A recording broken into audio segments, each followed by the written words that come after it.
Hello friends, welcome to my channel. Rita Chatterjee আপনাদের কাছে হাজির। ভালো আছে নিশ্চয়ই? আমি খুব ভালো আছি। সবসময় মনে হয় যে আমাদের স্কিনের জন্য আমরা অনেক কিছু চিন্তা করি এবং হেয়ারের জন্য চিন্তা করি, কিন্তু বিউটিকে ধরে রাখার জন্য আমাদের সবথেকে প্রবলেম হচ্ছে আমাদের রিঙ্কেলস, অ্যান্টি এজিং, এই ব্যাপারগুলো কিন্তু প্রচণ্ড পরিমাণে আমাদের কষ্ট দেয়। কারণ সময় হওয়ার আগেই যখন বার্ধক্যের ছাপ আসে, সেই জিনিসটা আমরা কেউ মেনে নিতেই পারি না। সবসময় আমরা ভাবি যে কী করে 40 থেকে 20-তে আসবো। প্রত্যেকের মনে কিন্তু একটা কামনা যে 40-কে 20 কী করে করতে হবে। এক্ষেত্রে আমার মনে হয় একটু বোঝা উচিত যে কেন এগুলো হচ্ছে, কারণগুলো খুঁজতে হবে। যে কারণ যদি আমরা খুঁজে পাই, সলিউশন নিশ্চয়ই আমরা করতে পারবো। প্রথমত বলবো যে এজিং কেন আসে, এই কারণগুলো একটু আপনারা জেনে নিন ভালো করে। প্রথমত হচ্ছে যে আমরা নিজেরা কখনো নিজেদের স্কিনের কথা ভাবি না। আমরা প্রচণ্ড পরিমাণে কিন্তু একটা ডিরুটিন লাইফ লিড করি, এবং যখন মনে হচ্ছে মেকআপ করে নিচ্ছি, যখন মনে হচ্ছে স্কিনে ঠিকমতো প্রপারলি নারিশিং করছি না, স্কিনকে হাইড্রেট করছি না, স্কিনকে ঠিকমতো ময়েশ্চার দিচ্ছি না, এইভাবে আমরা মেনটেন করে চলি। মনে হলো কোথায় বেরোতে হবে, সঙ্গে সঙ্গে আমরা পাউডার, কখনো ফাউন্ডেশন লাগিয়ে আমরা বেরিয়ে চলে গেলাম। ছেলেরা কখনো হয়তো কোনো কিছুই লাগালেন না, মুখটাকে সাবান দিয়ে ক্লিন করে নিয়ে আপনারা বেরিয়ে যাচ্ছেন। এই জিনিসগুলো কিন্তু স্কিনে প্রচণ্ড পরিমাণে ক্ষতি করে। পরেই যখন এজিং এসে যায়, তখন হয় আফসোস, এটা কি হয়ে গেল, কী করে আমরা এর থেকে মুক্তি পাবো। সেই কারণে বলা যে আগে থেকে সচেতন হওয়া ভালো। প্রথমে ভালো, তারপরে যদি খারাপটা হয় অতটা কষ্ট হয় না। আমি তো মেনটেন করেছি, তারপরে হয়েছে, আমি মেনটেনই করলাম না। যখন হয়ে যায় তখন মনে হয় যে কেন করিনি মেনটেন, তাই না? তো কেন হয় এগুলো সেটাই বলছি। প্রথমত হচ্ছে আমরা প্রপারলি 8 ঘন্টা আমাদের যে সাউন্ড স্লিপ হওয়া দরকার, সেটা ভীষণ প্রয়োজন প্রত্যেকের জন্য। 8 ঘন্টা ঘুমোতেই হবে। আর ঘুমানোর সিস্টেমটা হচ্ছে, যাদের এই রুটিনের মধ্যে ফেলা সম্ভব নয় তাদের কথা আমি বলছি না যে বাই ফোর্স কিছু করা যায়, যাদের সম্ভব হয় তারা যদি রাত 10টার মধ্যে ঘুমিয়ে পড়তে পারেন আর সকাল 4টে, 4:30টার মধ্যে উঠতে পারেন, তাহলে স্কিন কিন্তু খুব ভালো থাকে। স্কিন কেন, আমাদের বডি পুরো হেলদি হয়ে যায়। তো এই ব্যাপারটা কিন্তু মাথায় রাখতে হবে যে সকালবেলা ওঠার একটা মানসিকতা সকলের তৈরি করে নিতে হবে। সকালে উঠে আমি প্রাণায়াম, যোগা এগুলো একটু করব, তাতে আমার মনটা সারা দিনের জন্য ফুল এনার্জাইজ হয়ে যাবে। প্রচণ্ড পরিমাণে এনার্জি পাবো আমি, এবং সেটা সারা দিনকে আমার এনজয় করতে সাহায্য করবে। যে কোনো কাজকে আমি জয়লাভ করতে পারবো। এই ব্যাপারটা যদি আমাদের মাথায় থাকে, তাহলে কিন্তু এই ভুলটা হয় না। আর সকালে আর্লি মর্নিং ওঠা যেমন ভালো, এবং তাড়াতাড়ি ঘুমানোটাও ভালো। এই জিনিসটা সকলে একটা রুটিন বেঁধে নিতে হবে। যার যেরকম সম্ভব সেভাবে করে নেবেন, তাতে উপকার পাবেন। এতে কিন্তু এজিংটা কম আসে, 1 নম্বর। 2 নম্বর হচ্ছে আমরা না বুঝে অনেক কিছু ইউজ করে ফেলি। ক্রিম ইউজ করছি, ফেস ওয়াশ ইউজ করছি, সাবান ইউজ করে ফেলছি, হয়তো এমন কিছু লোশন ইউজ করে ফেলছি, বা হয়তো কোনো অ্যাস্ট্রিজেন্ট জাতীয় কোনো প্রোডাক্ট ইউজ করে ফেলছি, যেগুলো আমাদের স্কিনের পক্ষে একেবারেই ভালো নয়, সেটাও আমরা ইউজ করে ফেলি। এখানে কিন্তু একটা এজিং আসার চান্স থাকে। অনেক সময় লং টাইম যদি মেকআপ আমরা করে রাখি, সেখানে কিন্তু আমাদের স্কিনের যে ময়েশ্চারটা, সেটা কমপ্লিটলি শুষে নিচ্ছে আমাদের স্কিন। তখন সেখানে স্কিনে একটা বার্ধক্যের ব্যাপার আসে। প্রচুর পরিমাণে পলিউশন আমাদের বাইরে রয়েছে। পলিউশনের সঙ্গে আমরা সর্বক্ষণ ফাইট করছি, সেখান থেকে একটা এজিং আসে।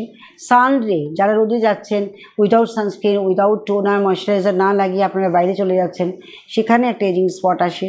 আর স্ট্রেস, এটা তো আমাদের একটা মহামূল্যবান সম্পদ, প্রত্যেকেরই আছে। সবাই আমরা কিন্তু স্ট্রেসের শিকার, কম বেশি সবাই। সেটাকে আমাদের লাইট করবার জন্য একটু প্রাণায়ামের কথা বললাম, মেডিটেশনের কথা বললাম। যদি না হয় একটু গান শুনুন, মিউজিক শুনবে, আপনি বই পড়ুন, যেটা আপনার ভালো লাগে, নাচ করুন, তাতেও কিন্তু আপনার মনে একটা আলাদা শান্তি আসবে। তো সেখানে সেগুলো যার যেরকম প্যাশন সে সেভাবে করুন, তাতে এনজয় করুন, তাতে কিন্তু বার্ধক্যের চাপটা আসবে না। আর এই রুটিনের বাইরে যখন আমরা চলে যাই, তখন কি হয়, আমাদের যে কোলাজেন টিস্যুগুলো, যার মধ্যে ইলাস্টিসিটি আছে, সেটা ব্রেক হতে থাকে। অতিরিক্ত সানডেতে আমরা যখন সানস্ক্রিন ছাড়া বেরোচ্ছি, তখন ওই ডিরেক্ট আমাদের সানডেতে যখন লাগছে, UVA এবং B দুটোই কিন্তু আমাদের স্কিনের পক্ষে ক্ষতিকর। সেটা আমাদের স্কিনকে, কোলাজেনগুলোকে প্রডিউস করতে দিচ্ছে না, আমাদের বাধা দিচ্ছে। সেখানে ব্রেক হচ্ছে কোলাজেন। আর যখন কোলাজেন ব্রেক হয়, তখন আমাদের কি হয়, তখন আমাদের ইলাস্টিসিটিগুলোকে লুজ হয়ে যাচ্ছে, আর সঙ্গে সঙ্গে আমাদের বার্ধক্যের একটা ব্যাপার চলে আসছে। তো এইগুলোকে ঠিক টাইটনিং করতে হবে, প্রপারলি ফেশিয়াল করতে হবে, এবং স্কিনের যে ফেশিয়াল ম্যাসাজগুলো, যেমন একটা সামান্য একটা আমি আপনি এক্সাম্পল দিচ্ছি, যে সকালবেলা ঘুম থেকে উঠে প্রত্যেকেই আমরা দাঁত ব্রাশ করে মুখটাকে ক্লিন করি। তখন আপনারা মুখ ভর্তি করে জল নিয়ে জাস্ট ফুলিয়ে যদি টাইট করে রাখতে পারেন কিছুক্ষণের জন্য, যতটা সম্ভব যায়, তখন দমটা বন্ধ হয়ে যায়, অটোমেটিক্যালি দম নেওয়া যায় না। মুখটাকে মুখ একদম জল নেবেন, নিয়ে মুখটাকে টাইট করে রাখবেন। এমনি করলে চোখের তলায় যে অ্যান্টি এজিংয়ের ছাপ পড়ে যায়, রিঙ্কেলস এসে যায়, সেটাও ক্লিয়ার হবে। মুখের এই যে ফাইন লাইন্সগুলো আসছে এগুলো আপনার ক্লিয়ার হবে। প্রতিদিন অন্তত 4 থেকে 5 বার ফুল মানে মুখের মধ্যে ভর্তি করে জল নিয়ে ওটাকে এক্সারসাইজটা করুন। এটা করলে উপকার পাবেন।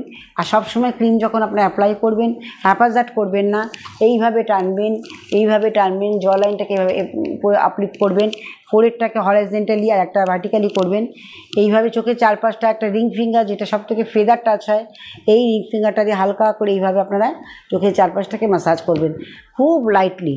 ওখানে একদম থিন স্কিন থাকে, যেখানে কিন্তু বেশি মানে হ্যামারিং করা যায় না, কোনো রকম বেশি চাপ প্রেশার টেশার দেওয়া উচিত না, তাহলে চোখের কিন্তু ক্ষতি হয়ে যায়।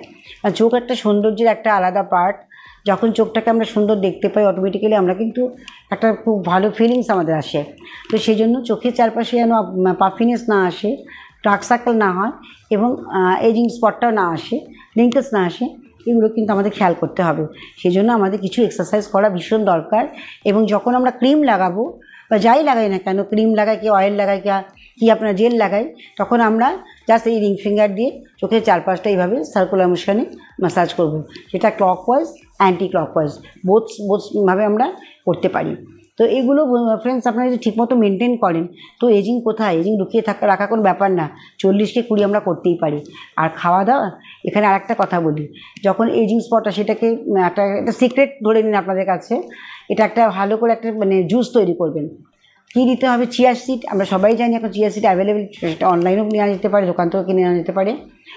চিয়া সিড 1 চামচ জলে ভিজিয়ে রাখবেন, তার সঙ্গে পুদিনা পাতা 6টা আর তুলসী পাতা 6টা, এটা দেবেন, আর শসা খানিকটা আর অ্যালোভেরা, এটা একসঙ্গে করে খুব ভালো করে মিক্সিতে পেস্ট করবেন। পেস্ট করে নিয়ে সেটা একটু শরবতের মতো 1 গ্লাস তৈরি করে প্রতিদিন সকালবেলা ঘুম থেকে উঠে খেয়ে নেবেন। এটা খেয়ে দেখুন স্কিনের উজ্জ্বলতা থাকবেই, স্কিনের গ্লো, স্কিনের এজিং ব্যাপারটা একেবারেই থাকবে না। হ্যাঁ, স্কিনের গ্লো থাকবে প্রচণ্ড পরিমাণে, গ্লোটা বাড়তে থাকবে। আর এই যে যেটা বললাম অ্যান্টি এজিং এই যে ব্যাপারটা আমাদের মাথার মধ্যে হ্যামারিং হয় যে এজিং কেন এসে যাচ্ছে, বয়স কেন হচ্ছে, বয়সটা একটা নাম্বার, কিন্তু আমাদের ফেসে যে বয়স ধরা পড়ছে সেটা যেন আমরা ধরা পড়তে দেবো না। সেটা আমাদের যে কোনো প্রকারে রুখতে হবে। সেগুলো কিন্তু এগুলো করলে ডেফিনেটলি উপকার পাওয়া যায়। ফ্রুটস বেশি করে খাবেন, জল খাওয়ার পরিমাণটা 7 থেকে 8 গ্লাস জল খাবেন রেগুলার। ঘুমটা 8 ঘন্টা সাউন্ড স্লিপ করুন। আর যেটা বললাম সিক্রেট জুসটা বললাম, এই জুসটা কিন্তু রেগুলার আপনাকে সকালবেলা মর্নিংয়ে ঘুম থেকে উঠে খেয়ে নিতে হবে।